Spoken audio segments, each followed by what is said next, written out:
Good morning. Welcome to Accuracy in America. I'm your host, Don Irvine, and my co-host is out there in Virginia, Brian McNichol. Oh no, because I had clicked off the thing and I lost And I am ready now. Hello, deplorables, drags, despicables, chumps, Neanderthals, and our friends, the dog-faced phony soldiers. That's right. I was trying to think. We need some more phrases in there. I was thinking about we probably doesn't quite fit, but we probably could. I guess we could throw in the ultra magas too, or something. Ultra magas, that's right.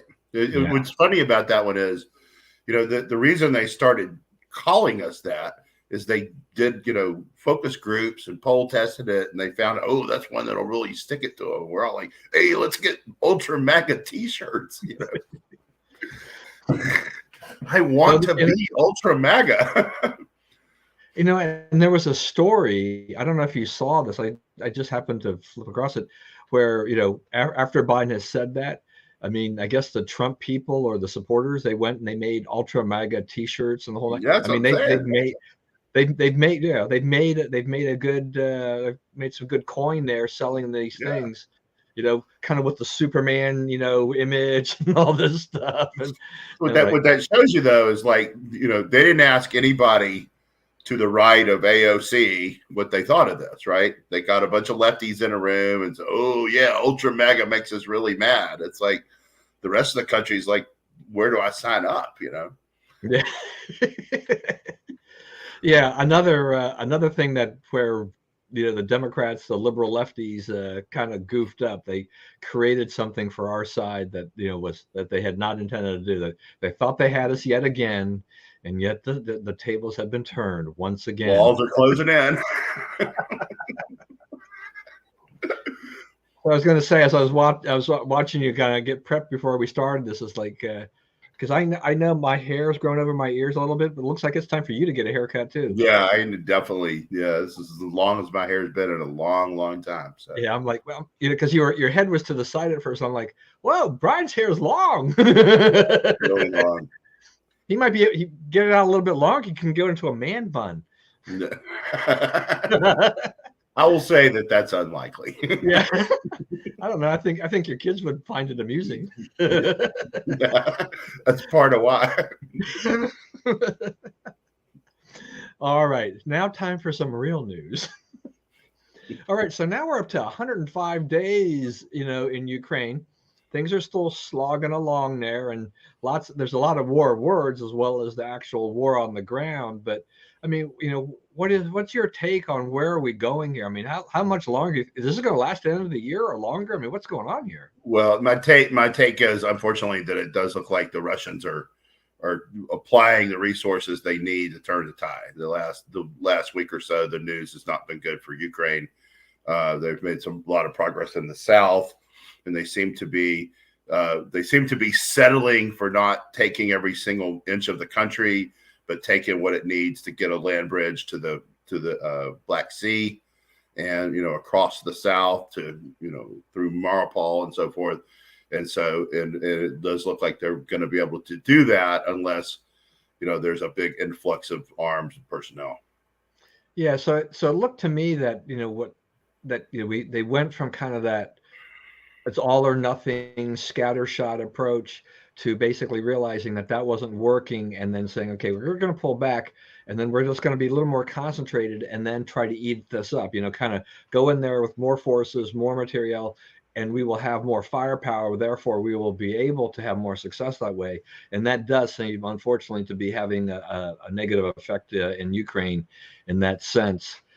But Ukraine, they're doing what they can. I don't know. Yeah, they've already been about 102 days more resilient than we thought they were going to be. So you don't put it past them to rally and to retake some stuff and to do some things of their own. They're being resupplied by the West on a pretty regular basis. So it's not over, but the Russians, it was a good week for the Russians in Ukraine.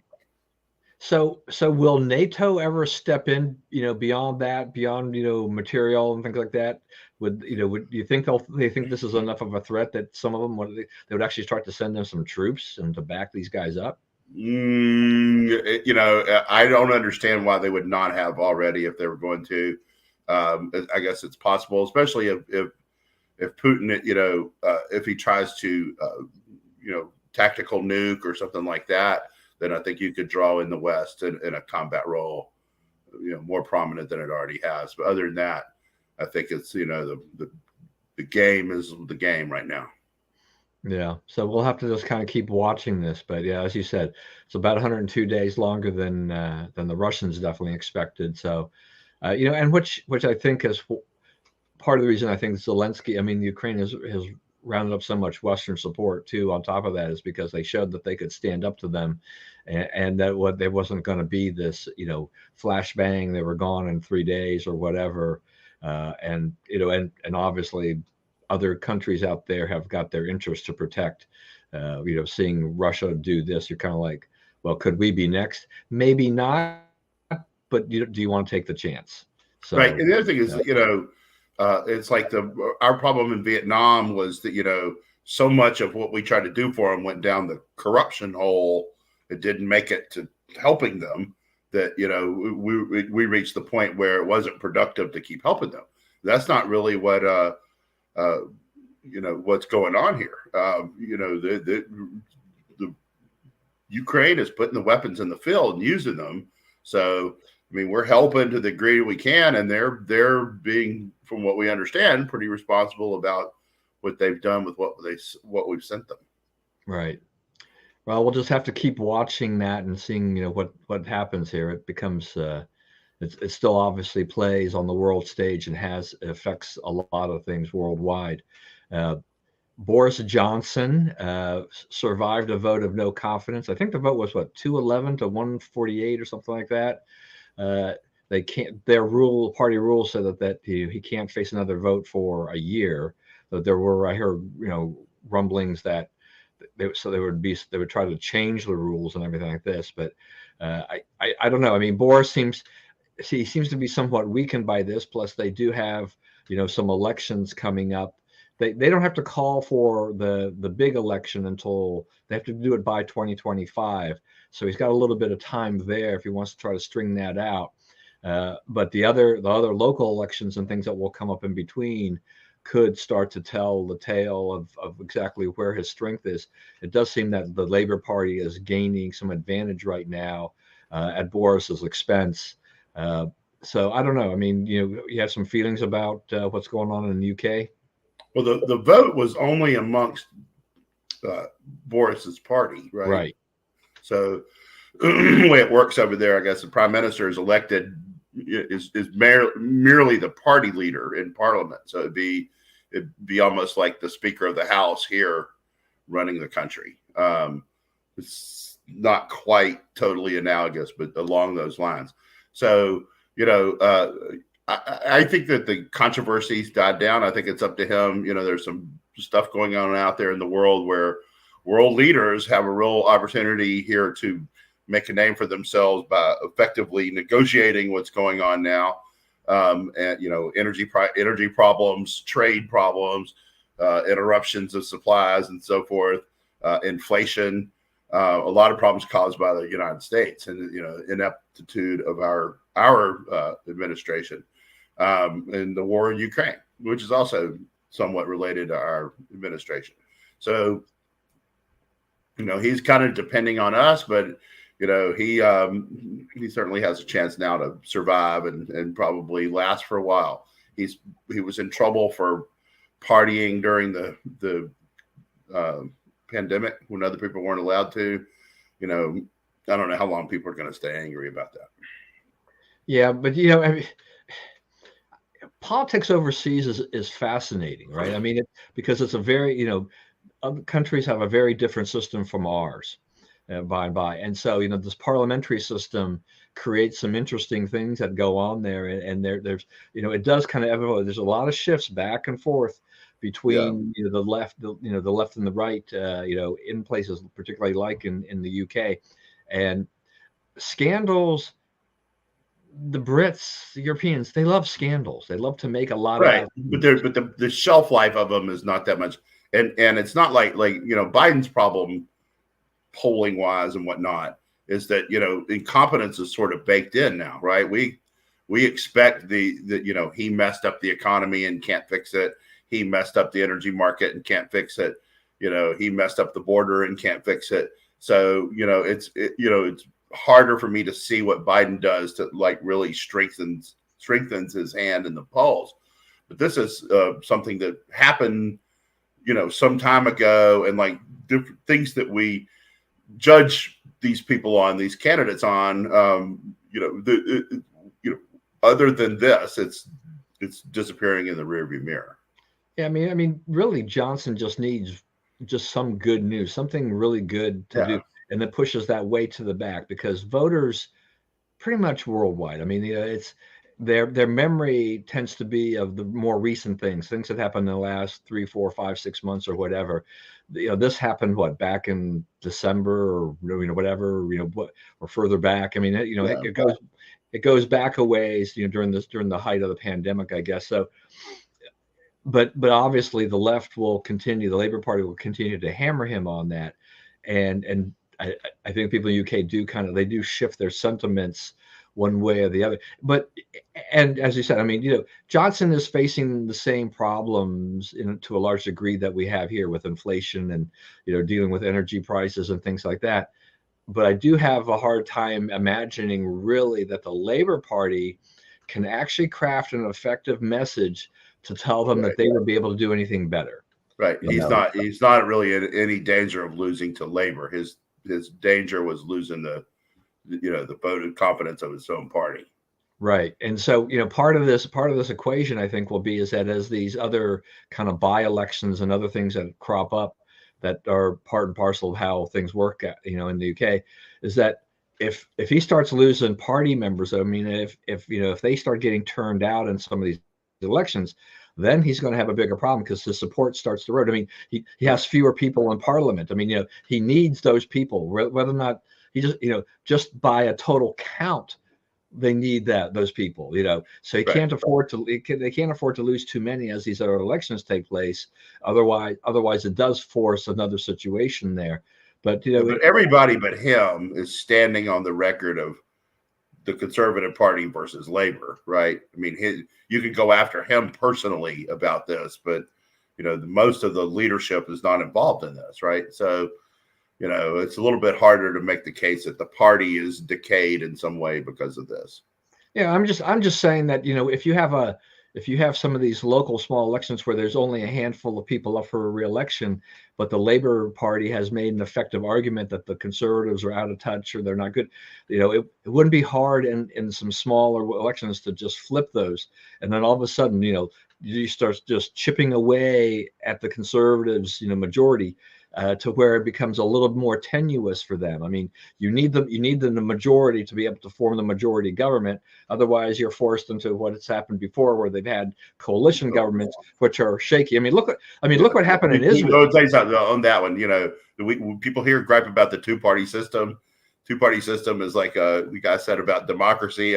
Churchill, I guess. You know, it's not very good, but it's better than all the rest. You know, because you get into those third parties, you're making these coalitions.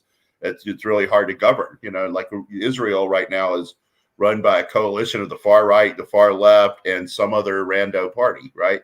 Right. So it's like, where does this guy go for support? What is it he can harness his support to do?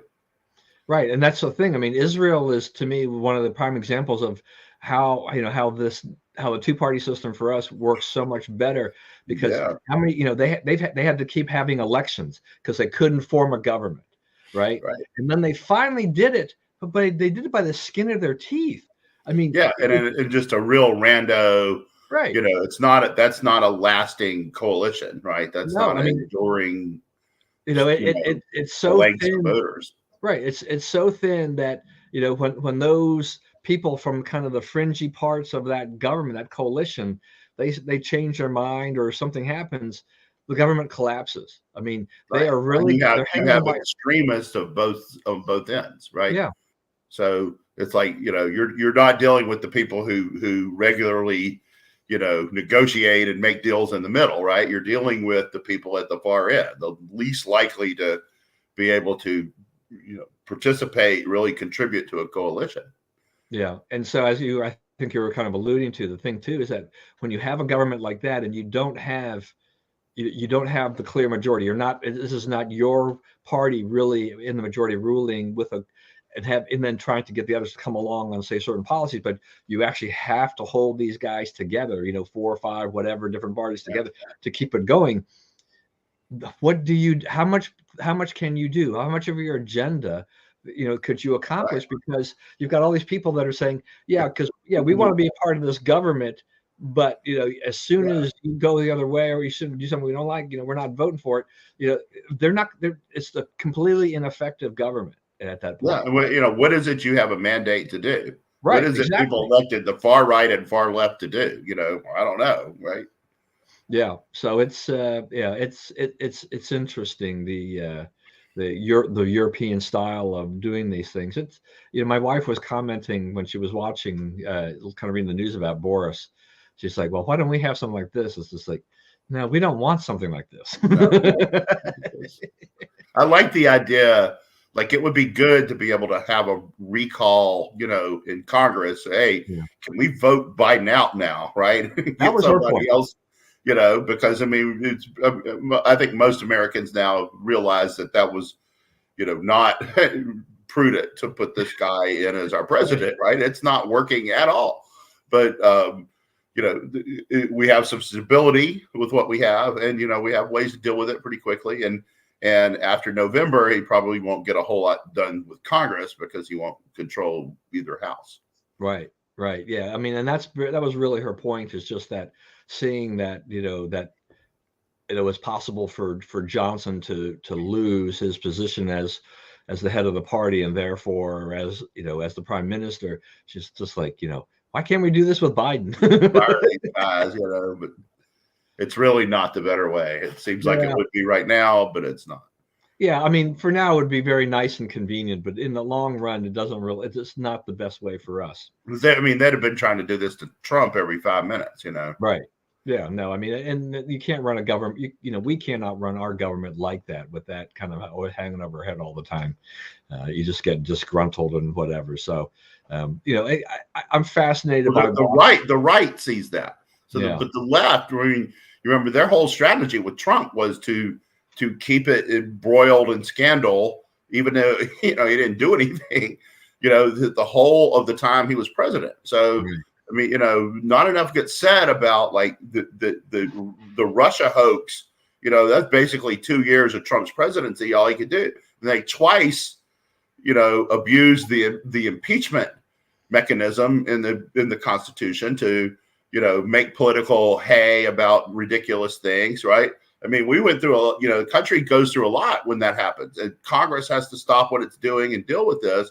And that was about a year and a half or 2 years, another year and a half or 2 years wasted, so that Democrats could play politics. Right. I mean, the Steele dossier. I mean, it's every bit fake. Nothing proven that you couldn't get out of a newspaper. And the whole thing. And as soon as it's proven fake, the news media loses interest in it, right? They don't care. No, they still treated it as true. I mean, they still treat. But I mean, it's not all been disproven. It's like, it has. Yeah, but I mean, that's the thing. My thing here is just that the last thing they want to report on is just the fact that it's been debunked. So they're trying everything they can to say that to avoid that if they can. In this regard. So it's just, it's funny. I mean, it suited their purposes when they thought they had, was going to go against Trump.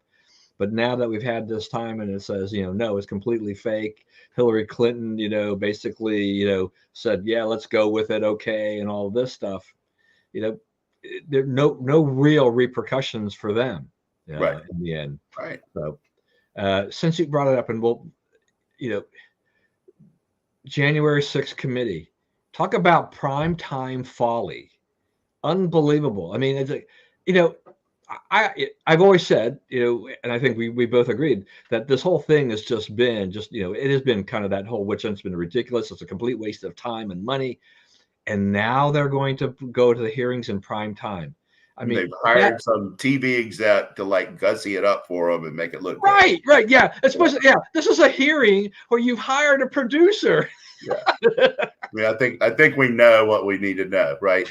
It's that what's he there for? Dramatic effect, right? Because as Denver Riggleman, who hates Trump, right, who's dropped out of the Republican Party and over his opposition to Trump and all things Trump, ran for Congress, lost out of Congress because of his opposition to all things Trump, dedicated his life to Trump hatred, says there's no smoking gun. They don't have anything that says Trump was trying to overthrow the government or stop the transition of power or anything like that. They don't have it. It's not in their wheelhouse. They don't, that evidence was not gathered. And, and yet they're still pressing forward trying to make that happen. I mean, I realize that the Democrats are desperate because, November is going to be. Because Jamie Raskin's involved. Yeah. But anyway, but enough about bad hair days. Yeah. I mean, this just seems almost the ultimate in desperation from the Democrats. November is going to be a complete disaster for them. And it's as if the Democrats are thinking like, okay, we really haven't gotten very far with this committee to date. We've spent a lot of time and effort on it. So now we'll put it in front of America in prime time and see if we can't get some traction for it and try to sway people back to our side and distract them from the bigger issues of the day. Realistically, it's like, how many people really care about this now? I mean, right. That's right. It's like it is past prime. If you'd done it 6 months ago, you might have gotten a little more hook on it. They tried to save this as something to sort of buttress electoral fortunes, but the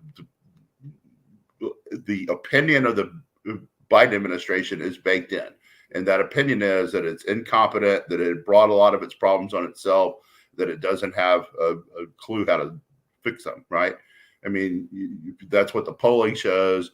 You ask the questions, do you trust their handling of the economy, their ability to turn things around?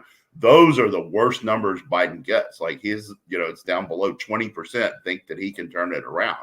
So when you have that, it's baked in that they're going to get slaughtered. And they either have the all-time, not 2,000 mules, but 200,000 mules lined up for this, or they're going to get pummeled, and they know it. So, they can throw stuff on the wall and see what sticks. They can, they're trying to just turn over the apple cart and start again, with things like this hearing and, the abortion outrage and now the gun outrage and so forth. So, it's just throw stuff. It's just desperation at this point, but it's not going to matter because people don't vote on that stuff. They vote on the economy. They vote on how the country's doing and feeling. And those statistics could not be a whole lot worse for Biden. Yeah. I mean, as I was saying, I mean, it's kind of a distraction from some of the problems that the administration is mired in on the one hand. On the other hand, if you're the administration and you're watching the Democrats do this, which is not going to help them in November, may even make the situation worse in some people's eyes. It's like, wouldn't you try to maybe advise them, say, maybe this isn't really the best idea. I mean, you can go ahead and continue with the committee, but, hiring the producer, going into prime time, who's the consumer here? Who are they trying to reach? Right. Yeah. It's their base is to keep because the things they're looking at is these surveys that say, are you enthused about voting? And Republicans are, they were 15 ahead before the Roe thing leaked. And then it was like 14 ahead. And after the gun stuff broke, it's like, back to 15 ahead. So, I mean, they've made next to no progress on that. So this is what this is a way to, it's a long bomb. You're going to see a lot of this between now and November. Yeah, and then we have, like Fox News says, we're not carrying it, and so Brian Stelter, a bunch of liberals, they're all mad, about this. They think this is terrible, this is horrible, and all this kind of stuff. But I seem to recall that there were things that that Trump did or other Republicans have done where MSNBC or something, they would cover it. Yeah. Yeah, they made a big deal about not covering the coronavirus press conferences, right? Yeah. Because about a month into them, the networks said, "This is boring and stupid. Everybody hates it." They did polling. Wow, it's really popular. People like hearing every day. What are we doing about this, right? And yeah, some of the information was not, they had to go walk it back or change it or whatever. But they were doing this in real time, and you got to hear an update from the top guy. And it ended up being those press conferences.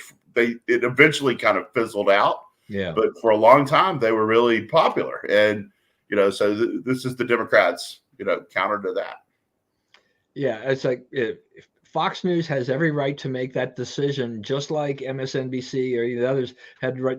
They can make their decisions. I mean, we don't have to agree with them, but they're, the government doesn't control the media, and the government, no one should force them to carry, these things. It's up to them if they.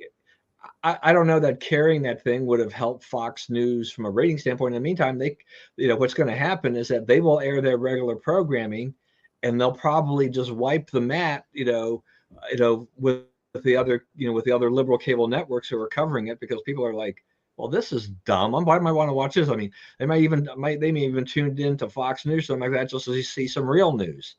Well, they might lose the first night. Yeah. I wouldn't be surprised if Fox loses the first night, right? But just for people's curiosity. Yeah, but once you watch it, you're like, okay, this is partisan sniping. The thing that we have to remember is this does animate the D base, right? They are excited about this, and they really think that they're close to a big breakthrough, and indictments and people in shackles. They've already gotten Peter Navarro, which is just ridiculous. I mean, how do you put that guy in shackles? You call him and you say, come down to the station, and he comes down to the station, right? That's the way those things are always dealt with. But when Republicans get back in power, one of the things they need to do is make sure that anytime they're arresting somebody, it is 6 a.m. and there's FBI and SWAT teams, and make it as embarrassing and humiliating as possible, because that is what was done to them for no reason at all. That particular act of intimidating the people by trying to embarrass them needs to be retaliated against directly, fully, frontally, as soon as possible. Yeah. So it's just, I don't know. I mean, like I said, I don't think much is going to come of this. You're right. I mean, the base is going to get, they'll get animated because this is red meat for them, but they're not going to excite much beyond the base. So I want to say one more thing before we go. So Peter Navarro's case, right, revolves around, can he be compelled to give up supposedly privileged communications between him and the president to discuss what him and the president talked about? Okay, first of all, he's defied a subpoena from Congress. It appears to be like a criminal proceeding committee, right? What are they doing? They're investigating what they consider to be a crime, right? They're not making bones about that. That's what they're doing. Congress doesn't have the power to investigate crime, right? Congress can investigate. We can oversee legislation, right? We approve this program. What's going on with this program, and they can hold hearings and subpoena people to gather information for legislation they're considering.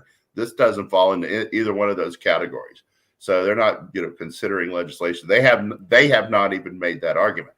So I don't see how they can hold Navarro in contempt, and punish him in any way for this. So, I expect that, quietly, and you won't see that story in the media, but quietly, it'll go away. They'll get rid of it. Yeah, so it'll be interesting to see how this turns out, just like a lot of other things. But it's going to be, I mean, in some ways, depending on how many I didn't look to see, did they say how many nights this is going to take or whatever? I mean, it's 3. Okay, so it's not not a high risk proposition for MSNBC to cover it, because these guys, their ratings aren't that great anyway. CNN even better, right? Yeah, they're right. They might actually improve their ratings to a certain degree. So, especially with all the turmoil that CNN has. But yeah, I mean, so it's not a high Speaking of risk. turmoil, how about that old Washington Post? All Holy cow! right, this wasn't on there, but since you brought it up, bring it up. So they were so Dave Weigel, who's longtime reporter / columnist for the Washington Post, who's had some ethical and factual problems himself over the years, right? But someone put on Twitter, you know, all women are bi. You just have to find out if it's sexual or polar. And you know, that was it. That's just, you know, it's a joke, and you know, yeah, it's kind of a sexist joke, whatever. So he retweeted it. He didn't tweet it. He just retweet. Yeah. So, you know, this other reporter, Felicia Somnes, who has positioned herself as the, you know, keeper of all things PC for the Post, right?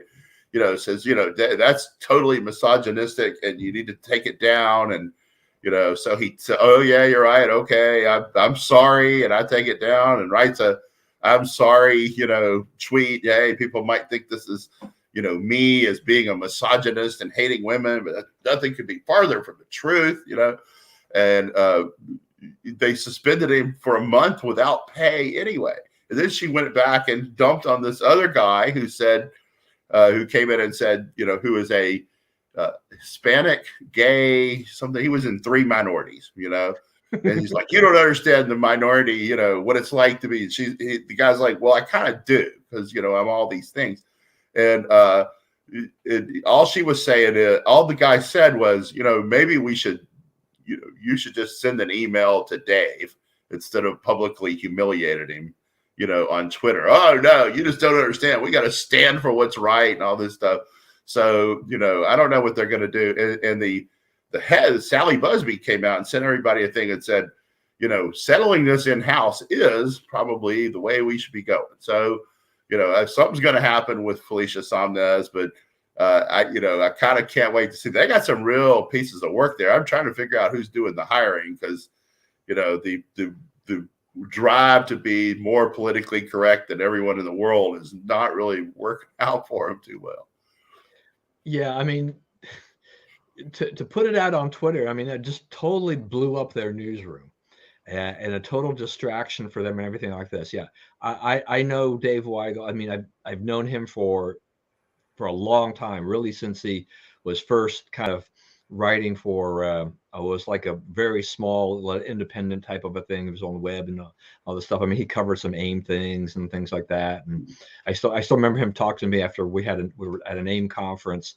You know, he wanted to know more about my father, and my father's still around at the time, but more about my father and the whole Vince Foster thing. And so, you know, he had an angle, he had an agenda. You know, we knew it. And he would go to the Heritage Foundation, you know, the bloggers briefing run by Rob Louie. You know, so he was around, and he was a known quantity. And I disagree with him on stuff, but I will say that, you know, unlike most Post reporters, he does go get stories, right? Yeah, he does. There's some hustle to it. Yeah. So I don't, you know, I'm pretty neutral on him. I don't really have a big thing about him one way or the other, but I do have a, you know, for people who, this always annoys me when you retweet somebody, you know, then you be all of a sudden, you know, in this day and age, you are now responsible. You are treated as if you had actually written the tweet. You know, and if you tweet something now and 15 years later somebody says, "Oh, that was sexist and misogynistic," you have to answer to that. I mean, it's absolutely nuts that, you know, the time frame and all the things that give the tweets and whatever any kind of relevance, you know, are just kind of give you that whole idea of like frame it in its proper time and thing. Goes out the window. It doesn't matter. I mean, you know, Somnes, I mean, she's offended. Yes, right. Rather than write Dave, send him an email, which is pretty easy to do, she decides to make this a public thing on Twitter, and only makes it worse for everybody in the end. You know, it's just, and the Post gets, you know, they've been pilloried for this. I mean, she's gotten hit pretty hard, which deservedly so. Yeah. You know, but it's ridiculous. I don't, you know, the Post, as much as I have disdain for the Post, you know, I understand the last thing they want to do is have like these little disputes being aired in public for everybody to see. They could solve this in-house. And as you said, they suspended Weigel for a month without pay. Right. People are like, well, that's not really firing him. It's like, you live a month without pay, right? Yeah. You just have zero money coming in for a month and see what it does to your life, right? Because I've had it, and I can tell you it's not good. Yeah. So it's just, yeah, it's, I don't know. I don't know what it is.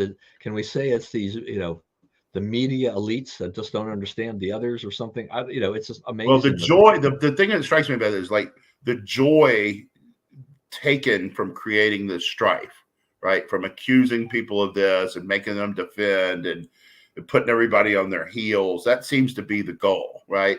And it's like the goal is not to get the speech right or to, say, hey, that might have been a little too cruel. I mean, I wouldn't think so, but if others do, you want to have that discussion, The goal was to be seen as the person who campaigned for this, who made this happen, who caused this pain for Dave Weigel. Right. And for her, I mean, if the Post had fired Weigel over that after her comment, I mean, then she's like, hey, look, I'm the freaking editor of the Post then, right? You better run everything by Felicia or you're not going to have a job. Right. And it's like, I'm the champion. You better watch out for me because I can make or break you, and she could parlay that into whether or not it's the Post or some other newspaper. It's like, I make things happen. May not be correct, but she made things happen. Yeah, but it's that PC mentality that goes on there. I mean, it's terror. That's what terrorism is, right? Yeah. I mean, Twitter is a cesspool. The media loves it, nevertheless. But stuff like this happens, and it seems to be, these kinds of arguments happen with regularity, whether or not it's with the media themselves or with other people's, sports, other, celebrities, things like that. They use that as their platform, and then you get all kinds of stuff that goes on as a result of that. Anyway, elections. So we had some more primaries yesterday. Not a lot of surprising things going on there, but California was interesting because Karen Bass, who, months and months and months ago looked like, okay, hey, I'm a black representative in Congress. I'm going to run for mayor of LA.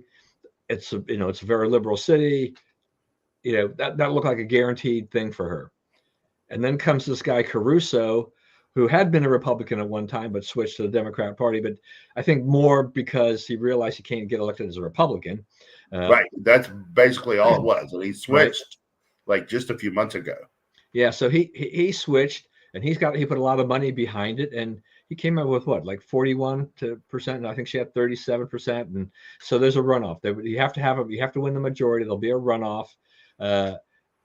Obviously liberals are, saying, well, it's the money that got him there. But is he, there? I've seen people comparison of this to when Richard Riordan, a businessman, won and became the mayor of LA, trying to clean things up. And Caruso's been kind of on that law and order type of a thing there because these liberal cities have had a problem. I mean, they've got a guy there who's their attorney general, he's been just, he doesn't believe in actually putting people in jail or criminal, actually prosecuting a lot of people. Setting bail or anything. Yeah. So, and he's in trouble because they need 566,000 valid signatures by July 6th to force a recall in November. And they're at 500,000 right now. I don't know how many are valid, but I mean, they've got just about a month to go. I think they make it. And I think a recall is possible. Recall the guy in San Francisco was recalled last night. Yeah, for which their response was once again, it's kind of the right wing. All they far outspent us and everything like this, but no mention of the fact that this was done by Democrats. There's no Republicans responsible for this. This was all run. The organization was run by Democrats. There are businesses even run by liberals in San Francisco who are just like, we can't take this anymore. I mean, you got to protect property. That's the only job of government. It's not to protect you. That's what Second Amendment is for you to protect you. The government's job is to protect property. It really doesn't have another purpose. If it's not going to protect property, we shouldn't have a government. We shouldn't pay them a dime, right? Because that's their thing.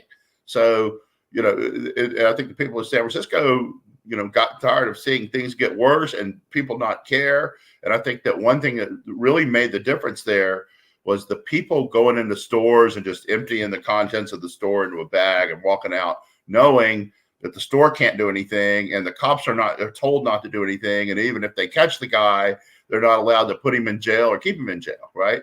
And the same people just keep getting out and doing the same stuff, right? And they're what got the shot across the bow last night was San Francisco, because they're telling you, a very, very blue liberal city is not going to take it anymore. So if I was Karen Bass, I would get myself to the law and order side of this argument, because the other side was tested in a more liberal city than Los Angeles last night and found and rejected. The other guy, he seems to be saying that he wants to clean up housing encampments, and he has a bunch of ideas along those lines. Make sure criminals go to jail and so forth. So, we're back to putting the criminals in jail, right? Because every few years we try the opposite and it doesn't work. Yeah, I'll be curious to see what happens. I mean, because like I said, I'm pretty sure that the opponents of Gascon, they've rounded up 500,000 signatures in LA to recall him. They're probably going to meet the minimum even after throwing out whatever, because there's always going to be some invalid signatures for one reason or another. But then you've got Gascon, he's going to be sitting there thinking like, holy cow, I've got about 4 months to convince the people that I deserve to stay in office and keep my job. Will he start to change his tune a little bit? Say, here, I'm, show what he's going to do in the next couple of months to say, I understand now. Okay, it's like, and he's going to have Boudin in his rear view of having been recalled and saying, okay, voters are serious. When you can come into these blue cities and you can go and you can throw out a liberal prosecutor like that, then you're like, okay. Maybe these policies are not the best policies, that letting criminals off the hook and letting them destroy property and there's no consequences to a lot of these actions is not the best thing in the world. There has been that big movement going from the whole bail reform to all of these things that have created loads of problems in cities across America, and the liberal left, the progressives, think that this is the solution, but just look around. Look at all the properties being destroyed. This, like you said, all these kind of smash and grabs are just people walking in and walking out with very little recourse, because there's no one to stop them, and there's no one to prosecute them and throw them in jail and make them pay a penalty for that. Right. So that you can't sell property, you can't sell things in that environment, right? You have to close your store, which is a thing that's happening. Right. So we'll have to wait and see. Now, I don't know what gas prices are over where you are, but I mean, we're obviously seeing them. If you're seeing them go up as fast as we are here in the Montgomery County side of things, but it is just, it's insane. It's more insane than I can remember in a long time, where you just feel that, if you get down a quarter of a tank, if you're by a gas station, go buy some more gas, because chances are it's going to be 5 cents, 10 cents higher, in a few days or something like that. And people, we saw there was a story out in what was a Mendocino, California, where there's a little station that is already in the 9s, at this point in time, which I was waiting for the other part of the story was like, so what happens when it goes to $10 and the pump can't handle the $10, because they didn't imagine to go above $9.99. And then how do they price the gas at that point? That's like the worst thing I've heard all day. That's just terrible that they can't go over $10 a gallon. Well, I kept looking. I was looking at the story because I was looking at the pictures of this little station. So the operator buys the gas from Chevron, so it's a Chevron branded station, but they don't have they don't have a big snack, food and drink like a lot of others. The more Chevron, there's an independent operator, so they don't make money off of food and drink. So that was part of the excuse for them, is that they make their gas is high because That's the only way they make money. They can't shave the margins on the gas and try to make it up on the food and drink because they don't have any. So it's all about making it on the gas that they sell. So that's that. But I was looking in the pictures that the newspaper or the local station was talking about. I don't see any electronic signboard. So at least on that part, I get, they can have a signboard where they can just flip it manually to go over $10 or whatever. But the gas pumps are going to be a little more problematic for them at this point. I don't know, but yeah, I agree with you. But that's a mechanical issue. That's kind of this thing that's going to happen. California is going to see this, right? More of California. I mean, we're seeing our friends post $6, $7 gas in California. Yeah. Who in the heck can afford this? Yeah, and it's going to get worse because there's not going to be any offshore oil drilling after the end of this month. I mean, no one's paying attention to that, but they don't have you have to have this plan in place, and the plan expires June 30th, and they said they're going to start work on the new one on June 30th. So, that thing's not going to happen in one day. I mean, July 1st, you won't be authorized to drill offshore of the U.S. So you think it's bad now? It's nothing compared to when you take away all the offshore. And he doesn't want to. He wants to leave office with no more offshore, right? He said that. He's like, we're going to stop it. We're going to keep it stopped, and it's never going to exist again. So it's there's not an accident. People need to understand. It's like, oops, wow, the prices. They don't care. At the very least, they don't care. And at the most, they're actively for it to be high to make you. I saw you posted the other day, I'm going to think about giving up my car, right? That's where they're going on this. It's like, let's make people give up their cars. Well, and that was the thing. I was being somewhat facetious about that because I can never imagine giving up my car, right? I mean, it's an extra expense in some ways, but my wife and I don't have the same schedule. So, revolving around one car would just be hard. I mean, it wouldn't be impossible, but it's not something I'm willing to do yet. But I thought I was really kind of fascinated by the number of responses from people on Facebook who talked about that's the agenda. That's, they want you to go there and do that. And, it really hadn't crossed my mind that much. I was just kind of throwing it up there. I'm just throwing a bunch of ideas up there these days. And it was interesting to see that, how many people really felt that this is part of a bigger thing. And then you have the tone deafness of Debbie Stabenow, who says, I don't have to worry about gas prices. I drive an electric car. Yeah, I finally bought one and finally got enough money to, I drove it down here right past all those expensive gas stations. And I'm like, I don't think that hit like you think it did, girlfriend. But what an elitist type of a thing to do. Just let them eat cake. Like I don't know if it's worse, her or the interior lady, right? It's like they're doing this thing, or they're Joe Manchin's discovering this in hearings. Like, what? You're doing what? The lady's like, well, we're not sure about. She's looking back at the aides and everything, and it's like. This is what y'all are cooking up, right? This guy just happened to notice.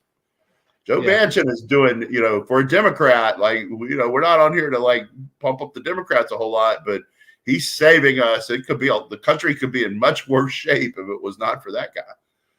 Yeah. So I posted the article from the Wall Street Journal, which I don't know half the time. I don't bother to look actually when I post some of these things, whether or not they're protected or not. Some of them are behind a paywall. Sometimes they're not. But it was the road trip that one of the reporters took with a friend of hers, kind of using an EV, and she rented, I think, a Kia, EV of some sort, and they took this trip, and I hadn't really, I think I knew about it really in the back of my mind, having some friends of ours that drove from California out here last August, and the number of stops they had to make in their Tesla. But the Tesla tells you where all their superchargers are. That's part of the process. They tell you where you can go. But the number of problems these two had in getting the car charged, it was comical. I mean, they'd go to a place. Some of them are dealers. I mean, I think they even went to a Kia dealer, and the Kia dealer, the service department wasn't sure about it. They said, go to the front desk, and the front desk says, well, that's a service issue. Send them back over there. And then they figured out where it was and things like this. And then the level, the speed of the charging, which has been something that people don't understand, is that charging a vehicle, unless you're like a Tesla supercharger, can take a long time. And they found huge variances in the chargers that were available at different places. Some would take hours and hours and You hours. can't stop for 2 hours in the middle of a trip to gas up. I mean, what they're asking is and they're ridiculous. sitting there trying to map this thing out, and they're like, okay, we can't get there. Yeah. It was really rough. It is, in essence, if you're trying to go cross country or whatever, a long road trip, the EV, we're not there. I mean, and Joe Biden wants to electrify America, but there's a whole nother issue. I mean, how are you going to do this? How do you incentivize people to do it? How much is this really going to cost? This is not going to be carbon neutral, right? There's going to be a It's worse. It's a 30% less efficient engine, and the material to make the big battery, and most of the cars are like a 1,400-pound battery, right? That's most of what a Tesla is. It is, that's way worse than pumping oil. Rare earth minerals that you have to get out of the ground. That's far worse than pumping oil. Yeah. So I don't know. I found it amusing because I think that was a very realistic, experience by this reporter and her friend. And her friend was on a deadline because she had some kind of waitress shift somewhere that she had to be back by, and she barely got back in time to make her shift. I mean, they ran into so many different issues of trying to get the car charged enough so that they could actually make it from one location to another.